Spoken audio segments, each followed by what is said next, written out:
Goldman Sachs keeps on making appearances in this story.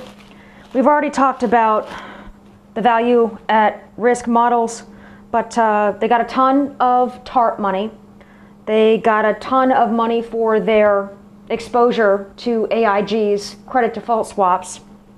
There's a lot of talk about quote-unquote government Sachs because of all the inbreeding between Goldman Sachs and high-level positions in the government.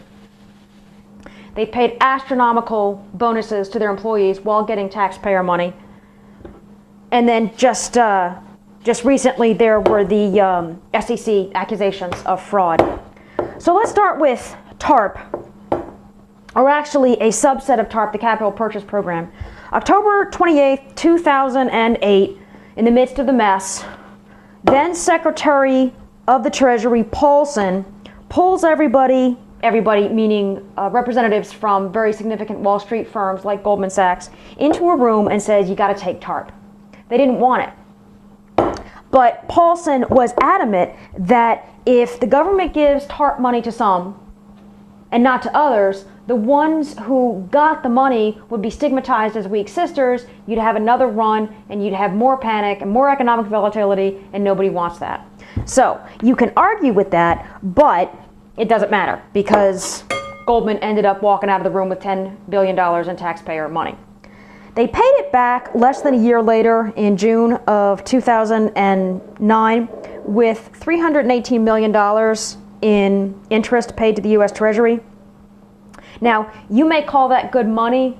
I don't think the government has any business giving taxpayer money to huge financial firms that sell exotic securities, especially huge financial firms that sell exotic securities that don't want the money. As for AIG, the best place to get your information on that is the report that was done by SIGTARP, the Special Inspector General for the Troubled Assets Relief Program. I love SIGTARP. I love the reports because I think they are well written and somebody like me can understand them. But I also think SIGTARP is the only organization in DC that seems to understand where the money comes from, the taxpayer.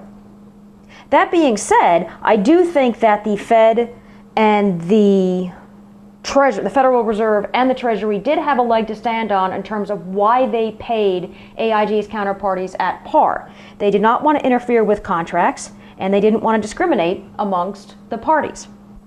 But when you read SIGTARP's investigation, you really get a sense that the feds didn't really try that hard to hold on to that money. They kind of made one phone call and then said, okay, we'll pay it par. And why so genteel with AIG's counterparties and not GM and Chrysler's bondholders? More Goldman Sachs to come.